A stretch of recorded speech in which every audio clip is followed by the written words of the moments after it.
Moi, ma question, c'est par rapport à notre avion, et soit disant qu'on a transporté des motos pour aller au Niger, pour aller attaquer M. Tiani. Et ils ont des preuves que c'est nous, on a transporté ces motos. Mais pourquoi libérer notre avion qui a transporté les motos pour aller les attaquer? S'ils avaient des preuves vraiment. C'est là ma question. Merci, les grands merci. Non, c'est ce qu'on appelle la propagande. L'Airbus A319 de Air Côte d'Ivoire, nous on connaît bien cet avion-là. C'est un avion là. Beaucoup parlent de l'avion, mais la plaque matricule même, là, numéro de l'avion là, c'est TU-TRE, le numéro là c'est 03 82 24. Ça c'est plaque d'immatriculation de l'avion là. Chers frères, depuis que l'avion là s'est levé là, et puis l'avion a commencé à survoler là, il est surveillé. Et je vais vous dire quelque chose, retenez très bien. L'aéroport d'Abidjan là, c'est l'un des rares aéroports en Afrique qui a bénéficié de la certification TSA. TSA, ça veut dire quoi? T, ça veut dire transport. S, security, si vous voulez. Et maintenant, A, ça veut dire administration.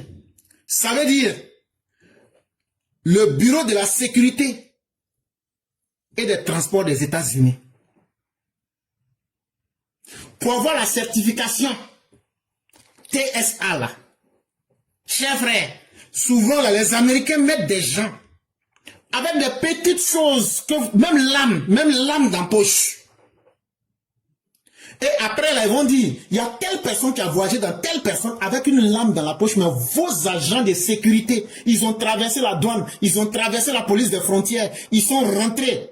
Et après là, ils vont dire, vous ne méritez pas d'avoir la certification TSA.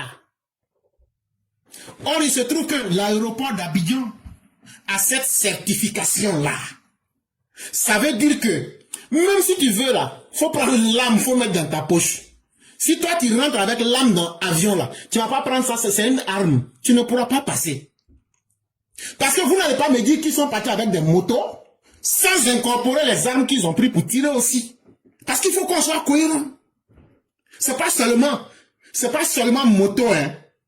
C'est les lance-roquettes, les RPG, les 12-7, avec toutes les armes qu'ils avaient là. Et puis ils ont appris la langue Hausa en plus pour ajouter dessus. Ils ont appris la langue Hausa avec l'accent de Borno. Hey! Tout ça, ils ont appris. Et puis maintenant, là, ils ont pris leur avion. Le TU-TRE, numéro 038-224. Ils sont montés en l'air. Et puis ils sont partis descendre là-bas. Ça veut dire qu'ils ont défié la sécurité de la Côte d'Ivoire, ça on peut accepter. Mais ils vont défier la sécurité des Américains. Ça, c'est impossible. Et donc, vous voyez combien de fois, quand les gens intelligents parlent, nous, c'est les preuves que nous donnons. Nous ne rentrons pas dans la spéculation inutile. Ce que j'ai dit là, beaucoup même ne savent même pas le type d'avion, à plus forte raison, l'immatriculation. Beaucoup même ne savent pas ce que c'est que l'agrément ISO TSA signifie. C'est pas seulement le nom, mais c'est le travail qui est fait en arrière pour assurer la sécurité là. C'est ça qui est plus important. Et quand tu rentres dans un avion à partir de la Côte d'Ivoire, c'est l'une des destinations où, partout où Air Côte d'Ivoire va, on n'a toujours trouvé aucun problème sur les avions Air Côte d'Ivoire. Parce que la certification, là, ça va avec une rigueur qui est tellement forte que les gens pensent que c'est comme si on voyageait dans un taxi brousse. Non. Et donc, chers frères, laissez les bavards bavarder. Sinon, les terroristes qui ont attaqué là, c'était dans la première semaine de janvier qu'ils devraient attaquer. Mais avant d'arriver là-bas, là, Tiani a reçu les renseignements. On a dit, voilà où les gens se cachent. Bon, actuellement, on est en train de vous parler là. Je vais vous dire quelque chose, retenez. Depuis hier, là, les terroristes ont entouré l'aéroport de Bamako. Et ils sont partout dans la ville.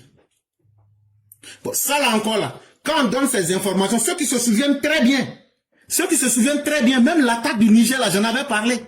On reçoit des informations qu'il y aura des attaques à Niamey.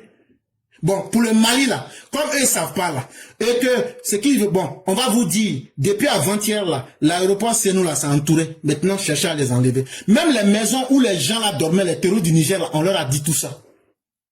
Bon, le coup d'état qu'ils sont en train de préparer actuellement pour le Bénin, là, le plan qu'ils ont tracé hier, là, je vais aussi vous parler de ça.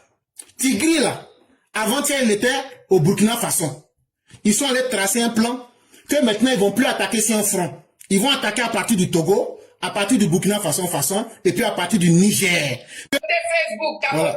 Ceux qui sont sur Facebook, si vous permettez que le direct se coupe, ça sera la première, la dernière fois, je vais plus vous dire de mettre les cœurs. Si ça se coupe, ou même si ça s'arrête, moi-même, je vais bloquer, et vous allez pouvoir ne plus suivre. Et donc, chers mères, ce qu'ils ont décidé avant-hier, c'est qu'ils vont attaquer maintenant le Bénin sur 3 fronts.